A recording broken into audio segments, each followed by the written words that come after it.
Le manoir. Cette histoire est inspirée de faits réels.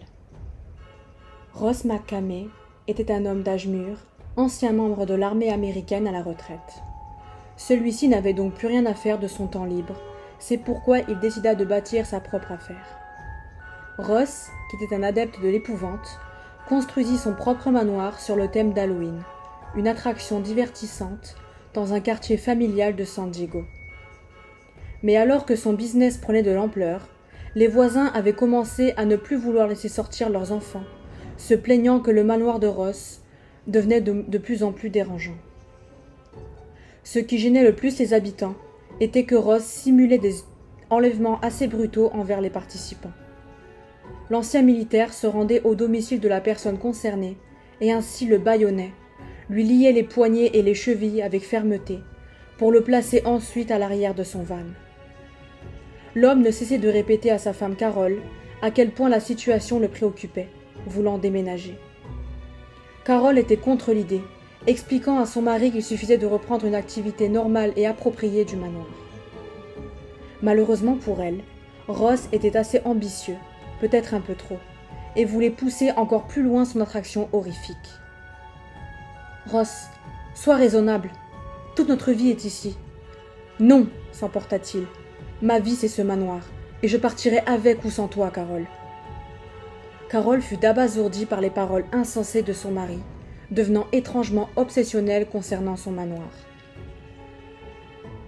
La femme finit par céder, suivant Ross qui voulut déménager dans le Tennessee, complètement à l'opposé de là où il habitait.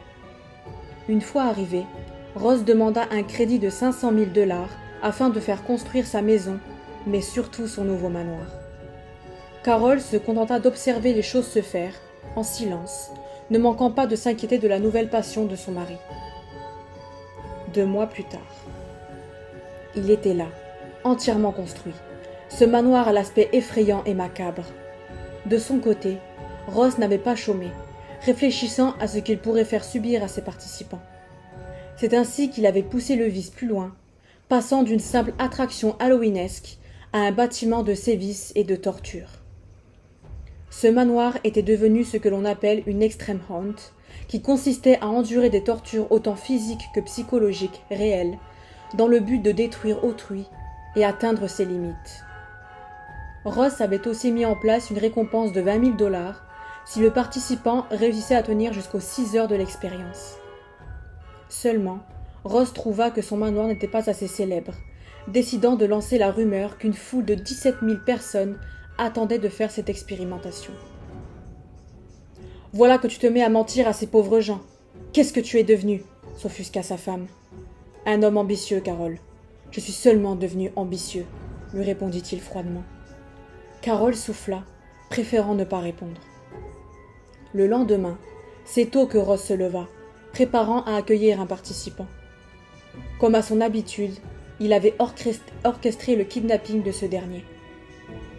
« Comment tu t'appelles » lui demanda Ross d'une voix rauque. « Christina » lui répondit-elle faiblement. « Eh bien Christina, avant de commencer, tu devras lire à voix haute ce contrat et le signer. » L'homme lui tendit une 20aine de pages, que Christina se mit à lire. Alors pour commencer, 1.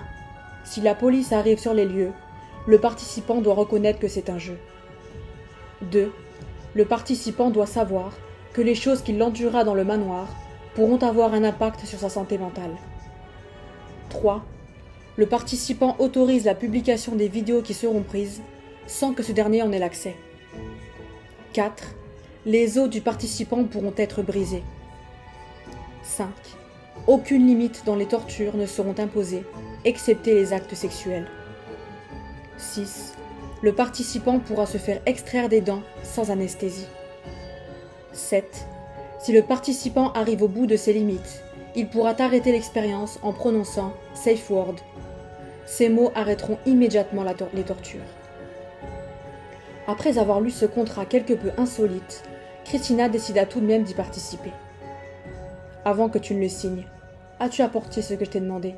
lui demanda Ross. « Oui, bien sûr. » De son sac, la jeune femme en sortit un sachet de croquettes pour chien. C'était tout ce que Ross lui avait demandé, car le coût de cette attraction extrême était totalement gratuite. Ce dernier savait également que la récompense qu'il avait promise ne serait jamais offerte, persuadé qu'aucun participant ne réussirait à tenir 6 heures. Christina finit par signer le contrat, et c'est à ce moment que le visage de Ross changea, passant de souriant et amical à froid et impassible. Ce dernier traîna alors brutalement la jeune femme dans le manoir, n'omissant pas de lui arracher une poignée de cheveux. Une fois à l'intérieur, il faisait sombre, la tension étant palpable. Un homme apparut soudain devant elle, l'attirant violemment à lui pour l'attacher sur un brancard ensanglanté. L'homme masqué commença par déposer de géantes araignées, parcourant tout son corps. Celle-ci hurla de terreur, mais était malgré tout prête à subir d'autres sévices. Le tortionnaire prit ensuite la main de la jeune femme, alors qu'il tenait dans la sienne une énorme pince. Il se mit à lui arracher les ongles un à un, lui faisant pousser le cri le plus terrifiant, ce qui ne manqua pas de faire sourire Ross. Ce dernier se tenait loin, filmant la scène dans son intégralité. Christina était passée juste après chez le dentiste, qui lui arracha 2 dents, pour ensuite se faire raser la moitié du crâne. « Safe word !» hurla la jeune femme qui a atteint ses limites. Mais Ross ne voulut pas arrêter l'expérience, alors qu'il prenait son pied à admirer celle-ci se faire détruire. Mais il dut se résigner quand Christina se mit à piquer une crise de démence. À peine la jeune femme repartit dans un sale état, Ross se précipita chez lui pour commencer le montage de sa vidéo macabre. Pendant qu'il travaillait, sa femme se tenait derrière lui, l'observant avec effroi. « Mais c'est immonde !» hurla-t-elle, choquée par la vidéo s'affichant sur l'écran. « Non, tu ne comprends pas. C'est digne d'un film, d'une œuvre d'art. C'est absolument magnifique. » Abasourdie, Carole n'en pouvait plus, maintenant effrayée par le comportement sordide de son mari. « Je veux divorcer », lâcha-t-elle soudainement. Celui-ci se retourna délicatement, la fixant de ses yeux qui ne laissaient transparaître aucune émotion. « Bien, si tel est ton choix, » lui répondit-il. Quelques mois plus tard, Ross accueillit chaque semaine de nouveaux participants, enrichissant sa collection de vidéos dérangeantes. Son affaire étant maintenant à son apogée, il avait trouvé un moyen de bien gagner sa vie, sans qu'il n'ait à faire payer les participants. En effet, les vidéos de torture étaient vendues sur le dark web à des fétichistes, ce qui lui fit amasser une petite fortune non négligeable. Sans parler de s'en servir pour son bien personnel, cet argent servait également à payer ses acteurs et ainsi à entretenir ses structures. Ross avait arrêté de simuler des kidnappings, ayant créé un groupe Facebook privé, dans lequel ceux qui souhaitaient participer à l'expérience étaient. Ces derniers recevaient l'heure ainsi que l'endroit du rendez-vous, donné par Ross. L'ancien militaire dirigeait maintenant une vingtaine d'acteurs, et s'était même remarié. Cette femme, Allison, avait un fils appelé Jake. Allison vivait heureuse avec son mari, jusqu'à ce qu'elle ne trouve avec effroi des photos à caractère pédopornographique, dont certaines de ses propres enfants, dans l'un des tiroirs. Celle-ci décida bien évidemment d'avoir des explications de sa part le soir même. « Ross, peux-tu m'expliquer ça ?» lui demanda-t-elle sur un ton calme. Allison ne s'attendit pas à une réaction aussi inattendue de la part de son mari, celui-ci se contentant de répondre. « J'aime ces photos. »« Comment ça ?» rétorqua-t-elle abasourdie. « Eh bien, je m'en sers pour me faire du bien, si tu vois ce que je veux dire. » Allison en fut dégoûtée, débectée, elle qui avait un fils d'à peine 12 ans, dormant juste à côté. Elle posa donc une question, dont elle redoutait la réponse.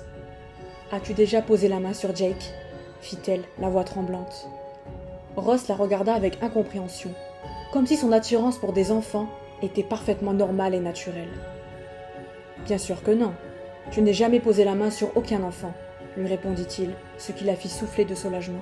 « Mais parfois, je pense à ton fils quand je masturbe, et crie son nom quand je jouis.